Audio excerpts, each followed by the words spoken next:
La famille, je vous explique, soyez très attentifs parce que Wallah que c'est une de mes plus grandes leçons de vie. Vraiment, vraiment, vraiment. Celle-là, je risque pas. Enfin, je pense que moi, toute ma famille et moi, on risque pas de l'oublier. Rappelez-vous, là, juste avant que j'arrive à Dubaï, je vous ai expliqué que j'ai eu de gros soucis, que ça fait 2 semaines que j'ai beaucoup de galères qui s'enchaînent, etc. Et que là, ça commence même à toucher ma famille et que c'est pour ça que j'avais dû aller passer le week-end dans le sud en urgence. J'ai décalé mon voyage à Dubaï et je suis parti dans le sud en urgence, donc à la salle des fêtes. On avait 2 mariages, un le vendredi, un le samedi. Le vendredi, il y avait le mariage des Kidadji, pour ceux qui connaissent, c'est une famille d'influenceurs. Et le samedi, on avait un gros mariage. Et mes parents étaient au Maroc à ce moment-là. On leur a demandé de rentrer en urgence, chose qu'ils ont fait. Donc ils ont pris la route dans la nuit et ils sont rentrés. Pour la simple et bonne raison que mes sœurs se sont aperçues que les gérants, entre guillemets, qui se sont attribués enfin bref, euh, détournaient énormément d'argent. Donc pour vous mettre dans le contexte, la famille, Euh, ma mère, quand j'étais enfant, elle était une gafa, c'était sa passion. Puis, elle a eu beaucoup d'enfants. Elle a élevé 8 enfants, c'est pas que là, on est beaucoup. Et donc, à un moment donné, elle a dû arrêter. Elle s'est consacrée à notre éducation. Et quand on a tous grandi, elle a repris son activité qu'elle avait arrêtée depuis 25, 25 ans. Et hamdoulilah, déjà ça lui plaisait, mais en plus ça a commencé à bien marcher. Et, et donc avec le temps, le travail, parce que ma mère et mon père ils ont travaillé toute leur vie, l'aide de Dieu, l'aide de leurs enfants, parce qu'on est beaucoup de là, ils ont pu construire une très belle salle des fêtes dans le sud de la France, elle est assez connue d'ailleurs. Et, et du coup, c'était le projet d'une vie de ma mère. Et son rêve, en fait, c'était d'y travailler avec ses enfants. Problème étant, ses enfants, ils en font qu'à leur tête. Et c'est là où je culpabilise énormément tous mes frères et sœurs. C'est que, bah, en fait, ils ont ouvert la salle. Alhamdoulilah, ça a commencé à bien marcher. Et puis, chacun a fait sa vie, en fait. Moi, je suis dans un domaine bien précis. J'ai une sœur qui travaille à l'hôpital. J'ai une sœur. Et, euh, et je sais pas comment vous expliquer, mais aucun de mes frères et sœurs avait envie, en fait, de travailler dedans. Alors que c'est un métier qui rapporte et tout, hein. L'événementiel, c'est quelque chose. Enfin bref, c'est pas le sujet. Étant donné qu'il y a commencé à avoir pas mal de mariages, ça arrive même des fois deux dans la semaine, forcément, mes parents ne pouvaient pas tout assumer tout seuls. Ils ont dû prendre des personnes pour les aider.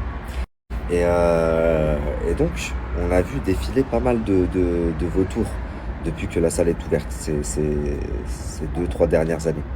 Mais ceux-là, je peux vous assurer que personne ne les a vus venir. Alors que moi, la famille, je suis le plus gentil, mais j'ai le vis, la boîte à outils, le tournevis, on me la fait pas à l'envers comme ça. Mais wallah que je l'ai vraiment pas vu arriver. Donc rapidement, parmi ces personnes qui aident ma mère, il y a une femme qui se démarque et qui vraiment fait son possible, donne de son temps, etc. pour soulager ma mère et ce que ma mère apprécie énormément. Et très rapidement, bah, ma mère, elle va confier à cette femme pas mal de responsabilités dans le sens où, en fait, elle est tellement serviable, entre guillemets, tout le temps là à se proposer, je vais faire ça, non, fais pas ça, te fatigue pas, etc. Que petit à petit, ben, ma mère lui délègue sans s'en rendre compte énormément de choses qu'elle n'aurait jamais dû lui, lui, lui déléguer. Et d'ailleurs, quand j'ai appris ça, euh, enfin bref, ça m'a fait coller en fait. J'ai tout mis en stand-by, la famille, pendant 2 semaines.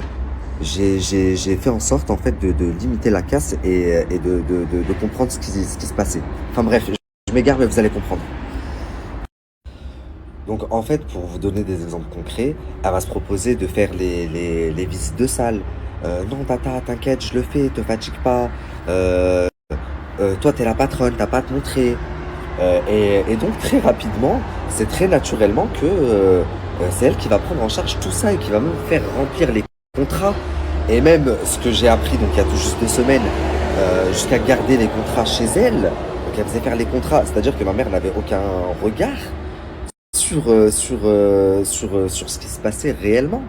Euh, et enfin bref, comme il y a quand même beaucoup de travail, bah, ma mère, elle va lui déléguer une partie, elle va se décharger en lui disant, bah écoute, euh, tu as une société de traiteurs, prends en charge la partie traiteur, et comme ça, moi, en fait, je te sous-traite, et comme ça, toute la partie traiteur, c'est toi qui gères. Tes serveurs, j'ai plus à prendre de serveurs, j'ai plus à apprendre de... C'est toi qui gères tout ça. Et donc, je sais pas si vous vous rendez compte, mais la partie traiteur, ça rapporte quand même pas mal. En plus de lui faire gagner beaucoup d'argent, parce qu'on l'impose. Quand on vient louer la salle, on peut pas prendre un autre traiteur dans nos cuisines, dans notre salle et tout. Ouais. La salle est dans un certain standing. Donc on impose. Le GAFA, c'est nous, c'est ma mère qui s'en occupe, et le traiteur, pareil.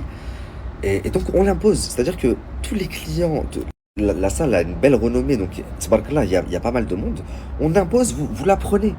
Donc on lui fait gagner non seulement énormément d'argent, mais en plus de ça, bah forcément, elle a besoin de monde pour travailler dans le traiteur. Donc elle va faire entrer toute sa famille en fait.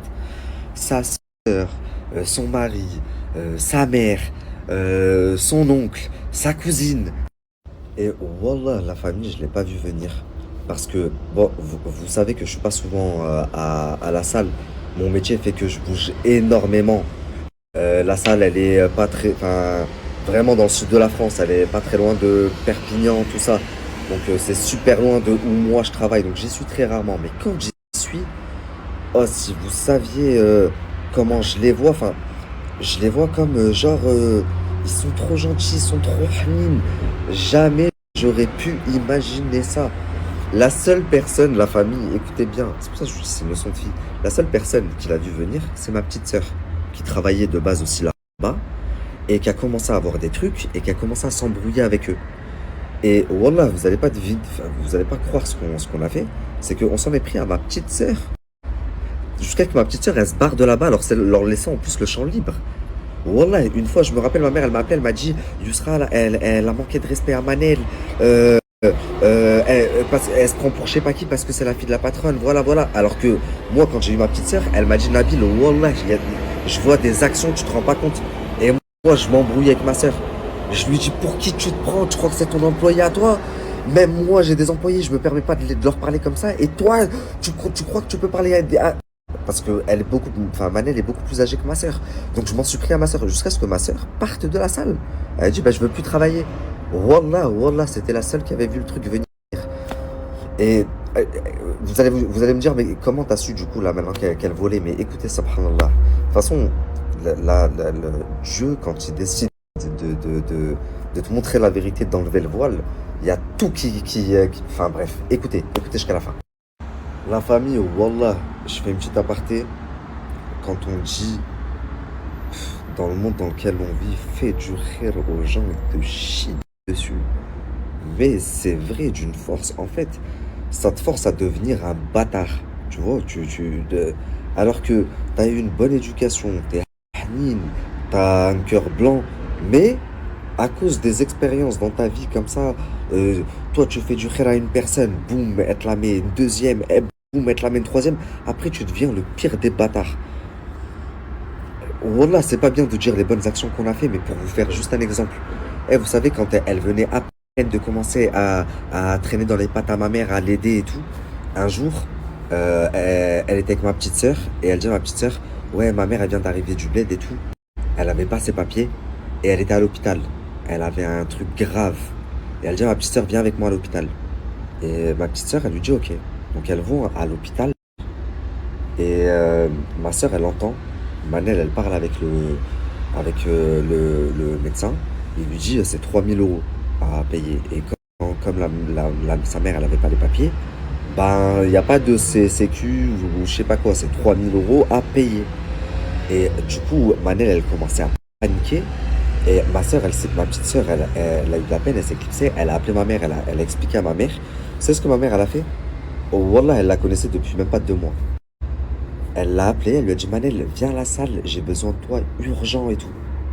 Manel, elle est venue, alors que, Wallah, ma mère, jamais elle appelle pour lui dire, j'ai besoin de toi, c'est tout le temps Manel qui est dans ses pattes, etc. Mais là, elle lui dit, viens, j'ai besoin de toi, urgent et tout. Manel, elle se dit, oh, c'est bizarre, elle m'appelle jamais pour... donc, qu'est-ce qu'elle fait? Elle trace direct. Elle arrive là-bas, ma mère, elle lui a préparé une enveloppe. Tiens, va... Enfin, bref, vous allez me dire, c'est pas bien de raconter ses bonnes actions, mais Wallah, c'est un exemple par... C'est pour que vous compreniez bien... C'est pour que vous compreniez bien la haine que j'ai. Bref, maintenant là, mes parents ils sont au bled, mais ma grande sœur, du coup, elle est là-bas, elle est à la salle. Donc il y a ma petite sœur, elle retourne à la salle parce qu'il y a ma grande sœur. Et donc, en l'espace de 2 semaines, ma petite sœur et ma grande sœur, elles remarquent plusieurs trucs bizarres. Et donc elle m'appelle. Et là, cette fois, je me dis, bon, ma petite sœur peut-être, mais ma grande sœur, si elle me dit il y a des choses bizarres et qu'elle remarque des trucs bizarres, c'est qu'il y a des trucs bizarres. Et là où elles vont la griller, en fait, écoutez bien la famille, regardez subhanallah, c'est que le calendrier de cet été, là, de l'été qui arrive, 2024, il est presque plein. Mais il y a quelques dates où, dans le classeur, on n'a pas de contrat. Donc elles sont vides. Et du coup, ma petite sœur, elle a dit, ben, je vais mettre sur les réseaux sociaux, donc, parce que les réseaux sociaux de la salle, enfin, ils ont pas mal d'abonnés, donc je vais mettre les disponibilités qui restent. Et en disant, dépêchez-vous, il reste plus grand-chose, comme ça, on book tout. Et donc, c'est ce que ma sœur fait. Et il y a une personne qui dit, bah, j'aimerais réserver pour le 11 juin. Donc ma sœur, elle dit, ah bah, on a une réservation pour le 11 juin, elle va venir visiter la salle tel jour dans la semaine. Et là, Manel, elle dit, non, on a déjà une réservation ce jour-là. Ma petite sœur, elle dit, bah non, j'ai vérifié dans le classeur. Il y a pas de contrat à cette date-là. Elle dit, non, mais parce qu'elle n'a pas encore signé, elle habite loin, mais elle a déjà versé un acompte. Vérifiez sur les comptes de la salle, machin et tout, vous verrez, il y a la compte. Donc là, ma grande sœur, elle lui dit, mais attends, Manel, c'est bizarre, pourquoi tu nous l'as pas dit? Parce que effectivement, sur le compte, il y a une somme, on ne sait pas à quoi ça correspond. Donc elle nous dit, ça c'est la compte versée pour le mariage du 11 juin. Pourquoi tu nous l'as pas dit? Pourquoi tu nous as pas dit que cette date, elle était bloquée?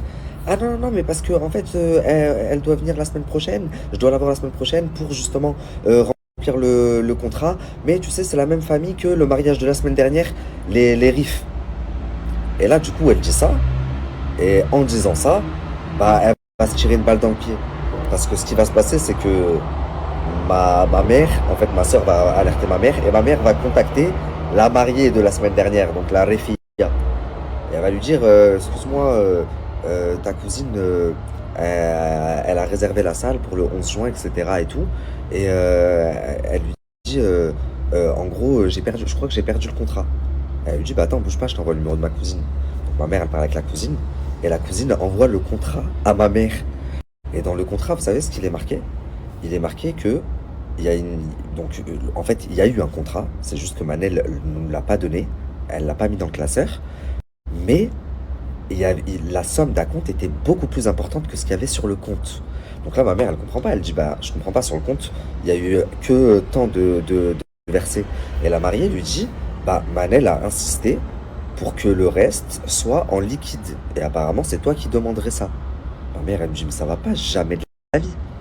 Et là, donc, la mariée raconte à ma mère et elle lui dit, j'ai eu Manel au téléphone qui m'a vendu donc la salle, la prestation de Giafa, le traiteur, donc, bref, tout le mariage. Elle m'a fait venir chez elle, donc j'ai dû faire le déplacement de Telleville et un grand déplacement jusqu'à Béziers pour signer le contrat. Elle m'avait demandé une certaine somme d'acompte, dont une partie en virement sur le compte de la société et l'autre partie, elle dit à ma mère, je suis venu, j'avais un chèque. Et elle lui a dit, non, on ne prend pas de chèque, il faut du liquide. Et ce à quoi elle a répondu, bah, je ne peux pas retirer une aussi grosse somme en liquide. Et Manel lui a dit, bah, c'est pas grave, moi je viens dans ta ville dimanche et tu me les prépares. Et donc elle est partie, elle a fait 3 heures et demie de route pour aller chercher cette somme en liquide. Et donc nous on s'aperçoit de ça, mais le problème c'est quoi la famille? Il y a un gros problème. C'est-à-dire, on m'appelle, je suis en train de bouillonner. Mais je peux pas l'appeler, l'insulter, lui dire, je sais, je suis au courant, on va tout rembourser, je vais te mettre dans une merde pas possible. Je peux pas faire ça. Pourquoi? Je vais vous expliquer pourquoi. Bah parce que mes parents sont au bled et que même si mes sœurs sont là-bas et qu'elles peuvent gérer, donc du coup, la salle, la location de salle, la décoration, la partie Nigafa, bah la partie traiteur, on la sous-traite à elles. Et du coup, je ne peux pas trouver en l'espace de 2 semaines, sachant que y j'avais une semaine à un mariage et une semaine à à deux mariages. On ne pouvait pas trouver un nouveau traiteur, une nouvelle équipe de serveurs, sachant que c'était leur partie à eux, ça. Donc, si je faisais ça, les mariages qui arrivaient, et ben, tombaient à l'eau. Je foutais en l'air le plus beau jour de la vie de plusieurs personnes. Ça, c'est de un. De deux, bah, j'apprends que tous les contrats sont chez elle. Bah, si je m'étais énervé, elle m'aurait jamais rendu les contrats et j'aurais jamais su, au final, bah, récupérer bah, du coup les numéros de chaque client, etc. pour les appeler et savoir enfin, qu'est-ce qu'il en est réellement. Enfin bref, il est très très tard, j'ai pas dormi, j'ai passé presque, enfin même si ça c'est pas vu dans ma story, la journée au téléphone, donc si c'est pas très français et que c'est un peu confus ce que je dis, c'est pas grave, vous allez comprendre la finalité. Donc je peux pas l'appeler pour l'insulter, pour lui dire que je suis au courant. Par contre, ce que je commence à faire, c'est que je vais envoyer des gens. Pendant 2 semaines, je vais envoyer au taquet de gens, de clients. Mais en fait, c'est pas des clients, c'est moi qui les envoie. D'ailleurs, les derniers que j'ai envoyés, elle a cru que c'était des contrôleurs, elle a cru que c'était le fisc. Quand je l'ai vu au téléphone, elle m'a dit putain, ils étaient trop bizarres, j'ai cru que c'était le fisc, j'ai pris leur plaque en photo. Là, non, c'était juste moi qui les ai envoyés. Et toutes les personnes que j'ai envoyées, ils ont enregistré. Si elle a le vice, moi j'ai la boîte à outils. Donc j'ai commencé à m'apercevoir en effet de pas mal de choses et que mes sœurs avaient raison. Et je me dis, bah en fait, si on s'est aperçu de ça sur un mariage, c'est qu'il y a beaucoup plus. Ça fait 1 an maintenant qu'elle est là-bas et que bah, ma mère lui faisait vraiment une confiance aveugle. Elle avait tout entre ses mains, elle avait les clés de tout. Elle pouvait rendre, c'était comme chez elle. Donc au bout de 2 semaines, là, quand elle se dit ouais, machin, c'est le fisc, je décide de rentrer en jeu. Je peux plus retarder mon voyage à Dubaï. Mon documentaire, je vois que il va prendre du retard et que ça va commencer à être problématique. Donc je rentre en jeu. Je descends dans le sud en urgence. C'est pour ça que juste avant Dubaï, là, je vous ai dit, la famille, je peux pas encore vous dire pourquoi, mais j'ai dû partir dans le sud en urgence. J'étais à la salle. Je descends dans le sud, donc, et je rentre dans son jeu de contrôle fiscal, alors que moi je m'en tape qu'ils viennent contrôler. Au moins on sera tranquille après. Mais elle était pas sereine parce qu'elle savait ce qu'elle faisait, elle, en fait. Enfin bref. Euh, donc j'arrive et je lui dis, écoute, si c'est le fisc, machin et tout, là c'est chaud. En plus, moi, pour être honnête avec vous, ma société à moi, en perso, je ne parle pas de la société de mes parents, l'industrie, j'étais en contrôle fiscal, là, j'en sors tout juste. Donc, c'était possible. Je lui dis, voilà, la salle, elle va être en contrôle aussi. C'est sûr, machin, ramène-moi vite tous les contrats. Mais en fait, moi, ce que je veux, c'est juste récupérer les contrats pour avoir les numéros de tous les clients qu'on a eu là depuis 2023, les appeler et savoir en fait combien elle leur a facturé, est-ce qu'elle leur a demandé de l'argent liquide, etc., etc.